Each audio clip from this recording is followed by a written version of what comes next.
సాంబ శివ నీదు మహిమ ఎన్నటికీ తెలియదాయే సాంబ శివ నీదు మహిమ ఎన్నటికీ తెలియదాయే సాంబ శివ నీదు మహిమ ఎన్నటికీ తెలియదాయే సాంబ శివ నీదు మహిమ ఎన్నటికీ తెలియదాయే హర హర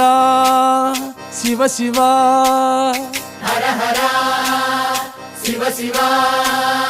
గంగా జలము తెచ్చి నీకు అభిషేకము చేతునంటే గంగా జలము తెచ్చి నీకు అభిషేకము మరి చేతునంటే గంగ జలమున సేప కప్పల ఎంగిలంటున్నావు శంభో హర హర ఆహా. శివ శివ హర హర శివ శివ సాంబ శివ నీదు మహిమ ఎన్నటికీ తెలియదాయే హర హర శివ శివ ఆవు పాలు తెచ్చి నీకు అర్పితము చేతునంటే పాలు తెచ్చి నీకు అర్పితము చే